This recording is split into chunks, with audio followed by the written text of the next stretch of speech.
Covid vaccination മനുഷ്യ ശരീരത്തിലെ 13ഓളം രോഗാവസ്ഥകളെ നേരിയ തോതിൽ വഷളാക്കുന്നുവെന്ന് കണ്ടെത്തൽ.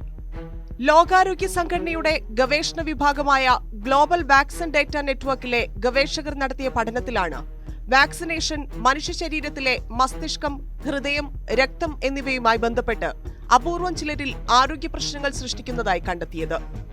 വാക്സിൻ നിർമ്മാതാക്കളായ ഫൈസർ, മൊഡേണ, ആസ്ട്രാസെനക്ക തുടങ്ങിയ കമ്പനികളുടെ വാക്സിനുകൾ സ്വീകരിച്ച 90 ദശലക്ഷം ആളുകളിൽ നടത്തിയ പഠന റിപ്പോർട്ട് വാക്സിൻ എന്ന ജേണലിലാണ് പ്രസിദ്ധീകരിച്ചത്.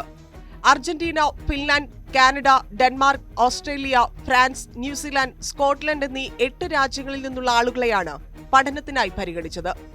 റിപ്പോർട്ട് അനുസരിച്ച് വാക്സിനേഷൻ മനുഷ്യന്റെ ഹൃദയവും രക്തവുമായി ബന്ധപ്പെട്ട ചില രോഗങ്ങളിൽ നേരിയ വർധനവുണ്ടാക്കിയതായി കണ്ടെത്തി. ഫൈസർ ബയോഎൻടെക്കിന്റെയും മൊഡേണയുടെയും mRNA വാക്സിനുകളുടെ 1, 2, 3 ഡോസുകൾ സ്വീകരിച്ചവരിൽ ഹൃദയത്തിന് വീക്കമുണ്ടാകുന്ന അവസ്ഥ കണ്ടെത്തിയതായി റിപ്പോർട്ട് ചൂണ്ടിക്കാണിക്കുന്നു. മൊഡേണയുടെ 2ാമത്തെ ഡോസ് സ്വീകരിച്ചതിന് ശേഷമാണ് ഈ അവസ്ഥ പലരിലും ഉണ്ടായിരിക്കുന്നതെന്നും പഠന റിപ്പോർട്ടിൽ പറയുന്നു. ആസ്ട്രാസെനക്കയുടെ 3ാമത്തെ ഡോസ് സ്വീകരിച്ചവരിൽ ഹൃദ്രോഗമായ പെരികാർഡിറ്റിസിന്റെ സാധ്യത 6.9 മടങ്ങ് വർദ്ധിച്ചതായി കണ്ടെത്തി.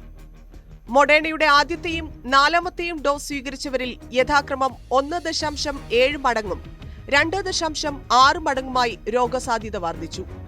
കൂടാതെ ആസ്ട്രാസെനക്കയുടെ ഡോസുകൾ സ്വീകരിച്ചവരിൽ ഗില്ലിൻ ബാരെ സിൻഡ്രോം ഉണ്ടാകാനുള്ള സാധ്യതയും ഒപ്പം രക്തം കട്ടപിടിക്കാനുള്ള സാധ്യതയും 3.2 മടങ്ങ് വർദ്ധിച്ചതായും കണ്ടെത്തി. മൊഡേണയുടെ വാക്സിൻ സ്വീകരിച്ചവരിൽ അക്യൂട്ട് ഡിസെമിനേറ്റഡ് എൻസെഫലോമൈലിറ്റിസിനുള്ള സാധ്യത 3.8 മടങ്ങും ആസ്ട്രാസെനക്കയുടെ വാക്സിൻ സ്വീകരിച്ചവരിൽ ഇത് 2.2 മടങ്ങ് വർദ്ധിച്ചതായും കണ്ടെത്തി. ഇന്ത്യയിൽ കോവിഡിനെ അതിജീവിച്ചവരിൽ ശ്വാസകോശ സംബന്ധമായ പ്രശ്നങ്ങൾ കണ്ടെത്തിയതായി വെല്ലൂരിലെ ക്രിസ്ത്യൻ മെഡിക്കൽ കോളേജ് നടത്തിയ പഠനത്തിൽ പറഞ്ഞിരുന്നു. കോവിഡിന്റെ ആദ്യ തരംഗത്തിനിടെ പൾമണറി ഫംഗ്ഷൻ ടെസ്റ്റുകൾ, 6 മിനിറ്റുള്ള വാക്കിംഗ് ടെസ്റ്റ്, ചെസ്റ്റ് റേഡിയോഗ്രഫി എന്നിവയുടെ അടിസ്ഥാനത്തിൽ 207 പേരെയാണ് പഠനത്തിന് വിധേയമാക്കിയത്. പ്രസിദ്ധീകരിക്കപ്പെട്ട മറ്റു പഠന റിപ്പോർട്ടുകളുമായി താരതമ്യം ചെയ്യുമ്പോൾ ഇന്ത്യയിൽ ശ്വാസകോശ രോഗങ്ങൾക്കുള്ള സാധ്യത കൂടുതലാണെന്നും പഠന റിപ്പോർട്ട് ചൂണ്ടിക്കാട്ടി.